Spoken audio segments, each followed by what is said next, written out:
मेष राशि के दोस्तों, नमस्कार। दोस्तों, खुश जिंदगी जीना है तो करना होगा इस समय आपको अपनी जिद्दी स्वभाव को कंट्रोल। और यह उपाय, इससे आपका जिद्दी स्वभाव कंट्रोल हो सकता है।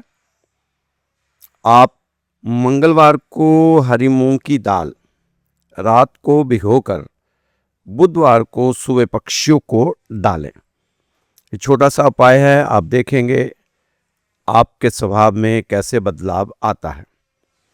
दोस्तों, एक इच्छा कुछ नहीं बदलती, एक निर्णय कुछ बदलता है, लेकिन एक निश्चय सब कुछ बदल देता है। इसलिए आप निश्चय करके अपने सभी कामों को करें, क्योंकि ये समय जो है, मेष राशि के दोस्त जानते हैं कि आपकी साढ़सती अभी शुरू ही हुई है। पहला चरण साढ़सती का शुरू हो चुका है। और जो साढ़सती का पीरियड जब जीवन में आता है तो बहुत कुछ दिखाकर और सिखाकर जाता है। लेकिन हम क्या करते हैं, हम ग्रहों को, किस्मत को दोष देते हैं, लेकिन खुद की कमियों और गलतियों की तरफ ध्यान नहीं देते। दोस्तों, ये जो पीरियड है, आपको हनुमान जी और शनिदेव को मनाना ही होगा, तभी आपकी इस पीरियड में सुनवाई हो पाएगी। रुकावटें तो सभी के जीवन में आती हैं। रुकावटें आती हैं सफलता की राहों में, ये कौन नहीं जानता। फिर वह मंजिल पा ही लेता है जो हार नहीं मानता। अब खुलेगा तरक्की का रास्ता। जिंदगी जीना आसान नहीं होता, बिना संघर्ष के कोई महान नहीं होता। जब तक न पड़े हथौड़े की चोट, पत्थर भी भगवान नहीं होता। दोस्तों, मेहनत की चाबी से ही सफलता का ताला खुलता है, यह सब जानते हैं। इस समय आपको 3 चीजें अपने जीवन में जरूर लाने की कोशिश करनी चाहिए। जरूरत भी है, इस समय बहुत ज्यादा जरूरत है, क्योंकि साढ़सती में अगर आपने इन 3 चीजों को अपने पर लागू कर लिया तो फिर आप मार नहीं खा पाएंगे। साढ़सती आप पर अपना बिल्कुल भी लेश मात्र भी असर नहीं दिखा पाएगी। दोस्तों, वो 3 चीजें हैं। पहली चीज है मेहनत,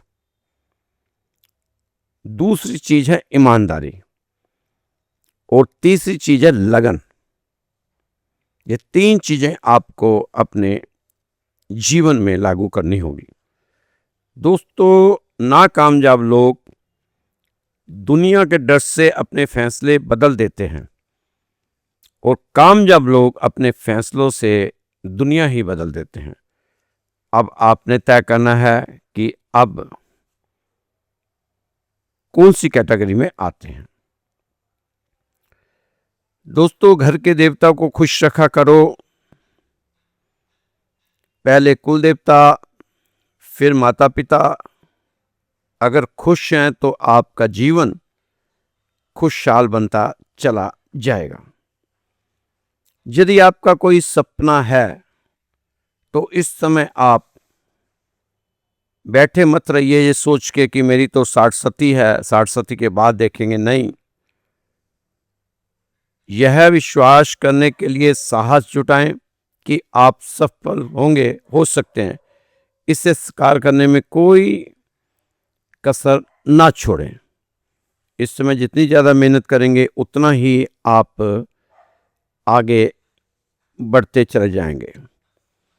दोस्तों, अब आप उन सभी से, ईश्वर की कृपा से उबर सकते हैं, उन सभी कष्टों से, उन सभी समस्याओं से जो आपको आपके सामने आ रही हैं।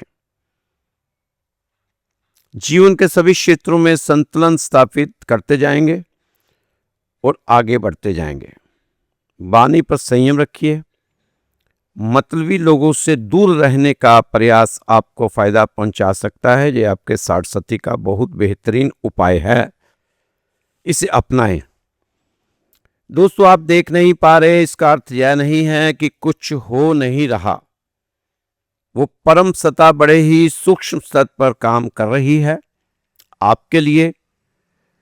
ईश्वर सिर्फ हमारे कर्म ही नहीं देखता, वह उन कर्मों के पीछे छिपी भावनाओं को भी देखता है। ईश्वर कहता है कि स्वयं को मुझसे जोड़कर रखो। मैं हर पल तुम्हें सुन रहा हूं, अपने सुख दुख केवल मुझसे कहो। मैं हर कदम पर तुम्हारे साथ हूं, मुझे महसूस करो। मैं तुम्हारी अंतर आत्मा हूं। आंखें बंद करो, गहरी सांस लो और अपने हृदय की बात सुनो। मैं तुमसे बात कर रहा हूं। याद रखो, तुम मेरे ही अंश हो। ये ईश्वर आपको कह रहा है। दोस्तों, धैर्य और उत्साहपूर्वक कार्य करें। क्रोध एवं आवेश पर नियंत्रण रखें। साहस, पराक्रम से विपरीत परिस्थितियों को नियंत्रित करें। इस समय आपको अपने विरोधी पक्ष की गतिविधियों पर ध्यान देने की भी जरूरत है। पैनी नजर रखें ऐसे लोगों पर। कार्य क्षेत्र में कुछ परेशानियों से रूबरू होना पड़ सकता है। व्यवसाय में सहयोगियों के साथ तालमेल बनाने की जरूरत है। इस समय आप समझदारी दिखाएं, किसी अन्य के बहकावे में बिल्कुल ना आए। वे वजह आपका कार्य प्रभावित होने की आशंका बन सकती है। इस समय तो आप लाभ की स्थितियों पर फोकस बढ़ाएं। कैरियर के दृष्टिकोण से यह समय आपके प्रयास से कुछ खास बन सकता है। प्रयास भरपूर करने होंगे। वाणी और व्यवहार पर नियंत्रण रखें। नई जगह जाकर किसी नए कार्य को शुरू करने के प्रयास आपके सफल होते नजर आ रहे हैं। दोस्तों, शायद अब आपके सामने सपनों के सच होने का वक्त आने वाला है। पूर्व में आप जिस भी मानसिक आघात को सहते हुए जहां पहुंचे हैं, उससे आपको थोड़ी राहत मिलेगी। अगर आपकी अत्यंत परीक्षाएं हो रही हैं, अधिक परीक्षाएं हो रही हैं, तो इसका मतलब है कि आप बहुत बड़ी चीज हैं। महंगी वस्तु की ज्यादा परीक्षाएं होती हैं। सोने की ज्यादा परीक्षा होती है, लोहे की नहीं, तांबे की नहीं। स्वर्ण तो उस समय बहुत अच्छा लगता है जब उसे कोई तपाता है। तब उसे लगता है कि मेरी अर्थवरता, मूल्यवरता, सारवरता, गुणवरता और मेरी निजता में जो मेरी महिमा बेअंत है, जो मेरा एक श्रेष्ठ धातु का जो एक मानक है, वो सिद्ध हो रहा है जब सोना तपता है। तो कभी अगर परीक्षाएं अधिक ही हो जा रही हो तो धैर्य मत खोना।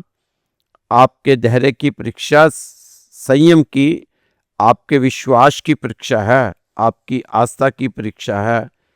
परीक्षा इस बात की है कि आप ईश्वर को कितना मान रहे हैं, मंत्र को, शास्त्र को, अध्यात्म को कितना मान रहे हैं, साधन को, इष्ट को। ये मानक ही तो है। व्यक्ति सफल हुआ या असफल हुआ, तो इस समय आपकी सोच क्या बनती चली जा रही है, इसके ऊपर आपको ध्यान देने की जरूरत है। इस समय मेष राशि के दोस्तों को भगवान से यही प्रार्थना करनी चाहिए कि हे मेरे भगवान, मेरी इतनी सी विनती है, मुझे प्रेम से भरी आंखें देना, श्रद्धा से झुका हुआ सिर देना, दूसरों का सहयोग करते हुए हाथ देना, सत्य मार्ग पर चलने वाले पांव देना और सदा आपको स्मरण करता रहे ऐसा मन देना। दोस्तों, खुद से भी एक वायदा करो। मुसीबतें आएंगी, आंधियां चलेंगी, पर उम्मीदों की लो ना बुझेगी। जो थाम ले अंधेरों में खुद को, वही रोशनी तक पहुंचता है।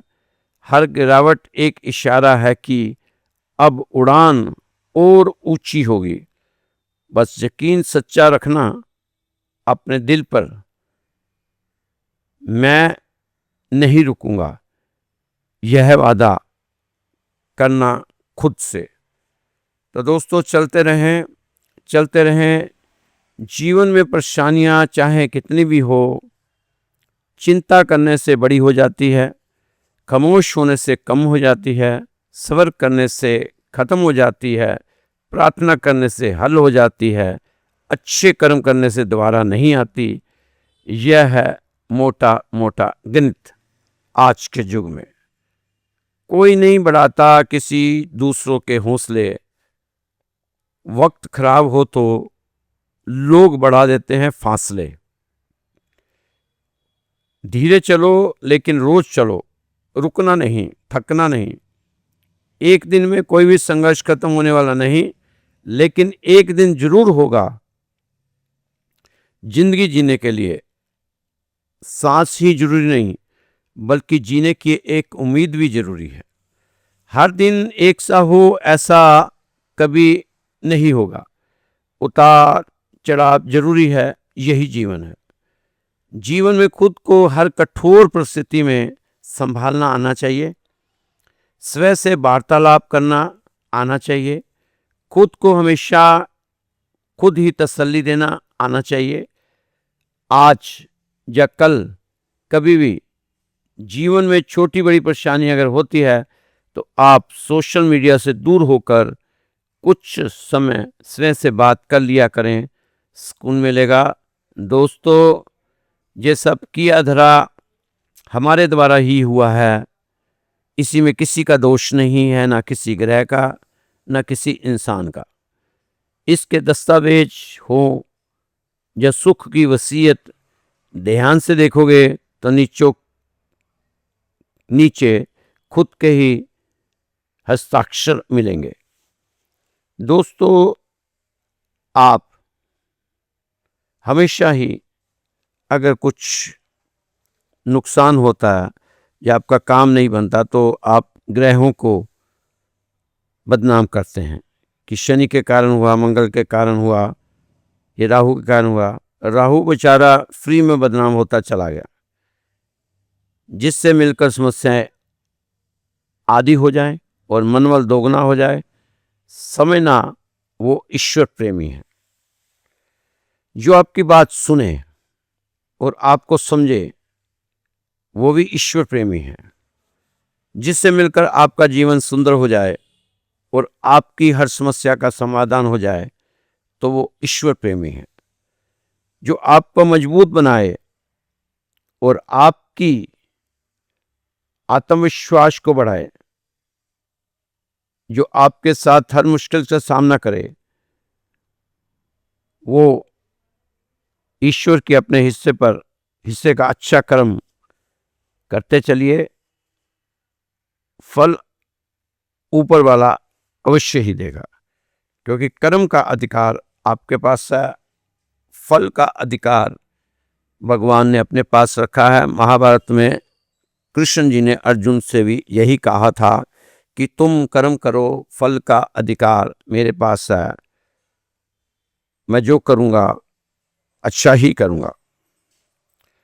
दोस्तों, पितृपक्ष चल रहे हैं। आपको चाहिए कि अपने पितरों की सेवा करें और साथ साथ अगर जिनके माता पिता भी इस धरती पर हैं तो उनकी सेवा भी करें। एक छोटा सा प्रसंग है, बहुत दुख होता है सुनाते हुए भी, मैंने जब सुना तो बहुत पीड़ा हुई। आपको सुना रहा हूँ को पितरों का ये पक्ष चल रहा है। एक सच्ची घटना है दिल्ली की, बिल्कुल सच्ची घटना है। एक घर से बहुत बदबू आ रही थी। आस पड़ोस के लोगों को शक हुआ और उन्होंने पुलिस को फोन किया। पुलिस आई और जब वहां का गेट तोड़ा गया कमरे का, तो सब लोग जब अंदर के दरवाजे को तोड़कर अंदर पहुंचते हैं तो जो सीन वो देखते हैं, छोटे दिल वाला तो वही बेहोश हो जाए। वहां पर एक बेड पर एक बुजुर्ग की लाश पड़ी हुई और उसके सारे शरीर पर जख्म हो रहे हैं। चूहों ने जगह जगह से उस लाश को खाया हुआ है, चूहों ने। अब पुलिस ने वहां कमरे की तलाशी ली तो एक डायरी मिली जिसमें उस व्यक्ति के बेटे का और बेटी का नंबर मिल गया। बेटा अमेरिका का एक नामी डॉक्टर था और बेटी दुबई में एक बहुत अमीर व्यक्ति की पत्नी थी। उसकी शादी बहुत अमीर व्यक्ति से हो रखी थी। पुलिस कर्मियों ने उस व्यक्ति के बेटे को फोन किया कि आपके पिताजी के साथ ये हादसा हो गया है। बेटा पुलिस से क्या बोलता है, बोला पुलिस वालों को बोला कि अब मर ही गए हैं तो दाह संस्कार कर दो। क्या इनको जलाने के लिए मैं अमेरिका से अपना काम काज छोड़कर यहां आऊं? ये बेटे का जवाब था पुलिस वाले को। क्या सिर्फ जलाने के लिए फ्लाइट पकड़ कर आऊं? बेटी का जवाब था। जब बेटी को फोन किया तो बेटी बोली कि मेरे तो पापा से कोई मतलब नहीं, मेरी तो शादी हो चुकी, मैं शादी में मिली थी अपने पापा से, उसके बाद नहीं मिली। मेरे 2 बच्चे हैं, मैं अपनी जिंदगी जी रही हूं, खुशी से जी रही हूं। इन बातों से कोई लेना देना मेरा नहीं है। मैं तो अपने जीवन में बहुत आगे बढ़ चुकी हूं। अब मुझे अपने अतीत से कोई वास्ता नहीं। आप देखो आप कैसे करेंगे, ये पुलिस वालों को कहा। उसने ये भी कहा कि आप मेरे भाई को अमेरिका फोन कर लो, शायद वो कुछ आपको सलाह दे सके। दोस्तों, माँ बाप को अकेला छोड़कर चाहे शोहरत के समुद्र पार कर गए तुम और तुमको लगता है कि जीत ली बाजी, सच तुझे हार गए तुम। यह है कामयाबी की बेटी बेटा बाप को भूल जाए और बेटी कामयाब हो गई तो बाप को भूल जाए। बेटा भी भूल जाए, बेटी भी भूल जाए। क्या यही कामयाबी है? ऐसी कामयाबी से नाकामयाबी ही ठीक है। तो दोस्तों, समय ऐसा ही चल रहा है। आने वाला समय इससे भी भयंकर आने वाला है। किसी को किसी की जिंदगी से कुछ लेना देना नहीं होगा। हर आदमी स्वार्थी होता हुआ चला जा रहा है। स्वार्थ के रिश्ते आज कहां खड़े हैं? दोस्तों, हम कर क्या रहे हैं? हम पूरी जिंदगी को ऐसे सोए सोए एक बरतुल की तरह गुजार देते हैं। कब जागेंगे, कब एक झटका मिलेगा, अपने को कोई नहीं पता। कब इस लीक से उठेंगे, कहेंगे कि मैं कोल्हू का बैल होने की राजी नहीं। जिस दिन हमें ये झटका देने का ख्याल आ जाएगा, उसी दिन से परमात्मा की यात्रा शुरू हो जाएगी। दोस्तों, परमात्मा के साथ जुड़ना, परमात्मा को मानना कलयुग में एक बहुत बड़ा काम होगा। मंदिर जाने से हम धार्मिक नहीं होते, क्योंकि वह हमारी कोल्हू की लीक का हिस्सा है। हम वहां भी चले जाते हैं क्योंकि हम सदा जाते रहे हैं, क्योंकि हमारे माँ बाप और दादा दादी, हमारे पूर्वज भी जाते रहे होंगे, उनके भी माँ बाप आगे जाते रहे होंगे इसी मंदिर में। इसी शास्त्र को हम पढ़ रहे हैं, इसी शास्त्र को वो पढ़ते चले जाते हैं। लेकिन यह कोल्हू वाले बैल वाली लीक है। क्या हम होशपूर्वक मंदिर गए कभी? होशपूर्वक अगर हम जा सके तो मंदिर जाने की जरूरत नहीं, क्योंकि हमारा मन ही मंदिर है, आत्मा ही परमात्मा है।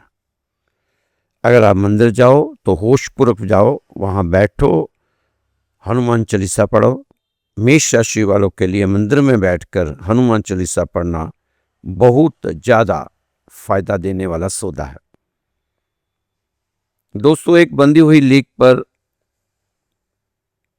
घूम रही है जिंदगी। हम सबकी जिंदगी का एक रूटीन है। जैसे कोल्हू के बैल चलते हैं, ऐसे ही हम चलते रहते हैं, उसी लीक पर रोज चलते हैं। किसी की लीक थोड़ी सी बड़ी, किसी की लीक थोड़ी सी छोटी, किसी की थोड़ी सुंदर, किसी की लीक थोड़ी सी कुरूप, लेकिन लीक होने में कोई फर्क नहीं। हमारी जिंदगी एक कोल्हू के बैल की भांति है। सुबह उठते हैं, एक धारा चलती है, रात को सो जाते हैं, एक बहुत बड़ा वर्तुल पूरा हुआ, फिर सुबह उठते हैं, फिर वही सब कुछ, फिर वही से। ये सब इतनी बार हमने दोहराया है कि अब होश रखेंगे की जरूरत ही नहीं, होश रखने की जरूरत ही नहीं। ये तो अब बेहोशी में हो जाता है सब कुछ जो हम रोज कर रहे हैं। सत्य पर भूख लग जाती है, समय पर भूख लग जाती है, समय पर नींद आ जाती है, समय पर उठकर तुम बाजार चले जाते हो। ये कोल्हू के बैल की तरह हम कर रहे हैं। नहीं दोस्तों, इसको बदलना होगा। हमें पल पल क्षण क्षण जीना होगा। अपने ही जो ख्वाब हमने देखे उनको पूरा करना होगा, अपने लक्ष्य के पीछे भागना होगा। दोस्तों,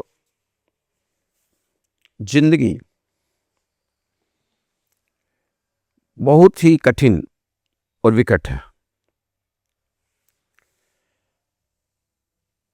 इसका कोई छोर नहीं दिखाई देता।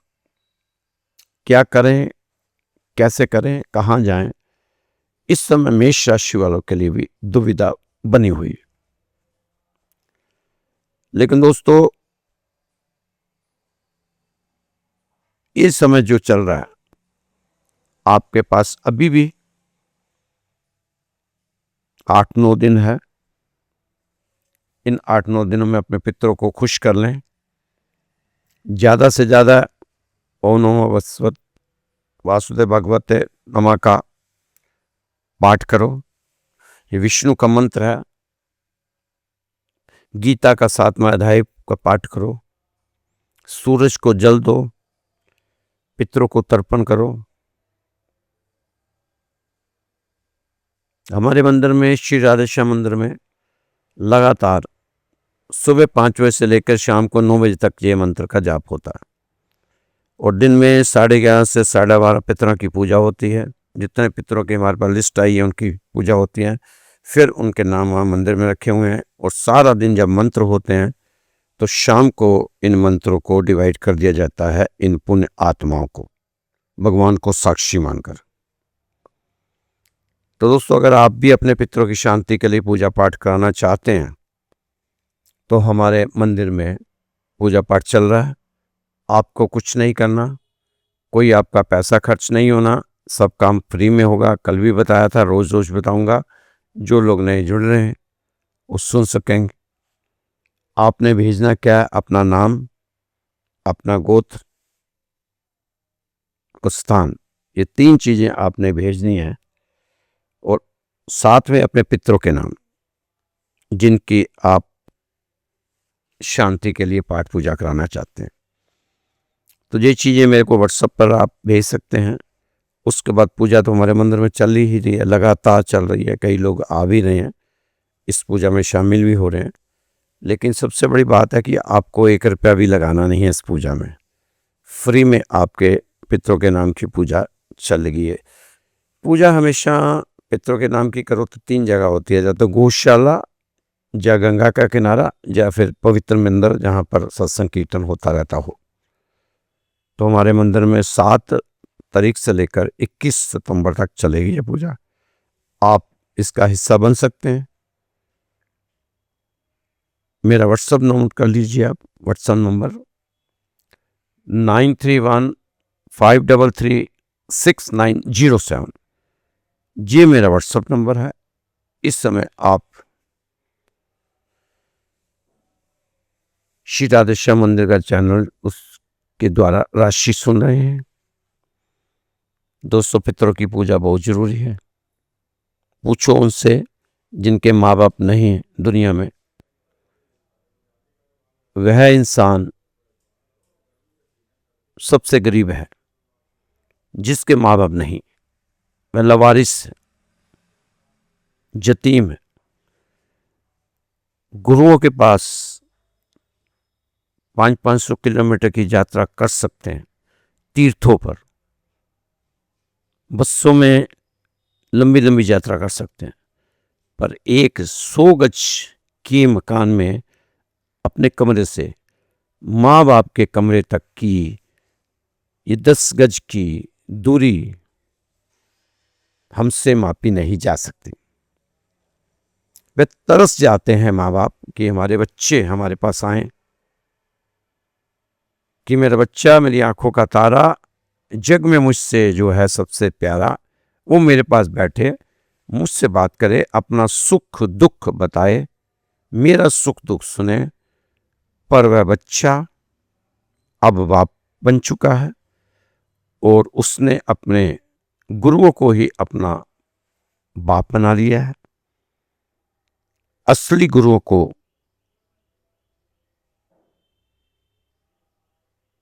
वह विरसा चुका है, भूल चुका है, नकली लोगों को फॉलो करते करते। पर अपने माँ बाप को भी घड़ी दो घड़ी फॉलो कर लेना चाहिए, क्योंकि जिनके माता पिता खुश हैं तो उस व्यक्ति का कोई भी ग्रह उसको नुकसान नहीं दे सकता, और जिसके माता पिता खुश नहीं है तो उस व्यक्ति को कोई भी ग्रह खुशी नहीं दे सकता। ये अपने दिमाग में इस चीज को आपने बैठा कर रखना है। दोस्तों, खुश रहो, मस्त रहो, स्वस्थ रहो, व्यस्त रहो और तंदुरुस्त रहो। कल फिर मिलेंगे आपकी सुंदर राशि के साथ। जय श्री कृष्णा, जय श्री राधे। मैं अपना नंबर पितरों की पाठ पूजा के लिए फिर से एक बार दोहरा रहा हूं, नोट कर लीजिए। आप अगर चाहते हैं अपने पितरों की पूजा कराना तो हमें नाम भेज दीजिए 9315336907। ये व्हाट्सएप नंबर है, इस पे आप भेज सकते हैं। राधे राधे।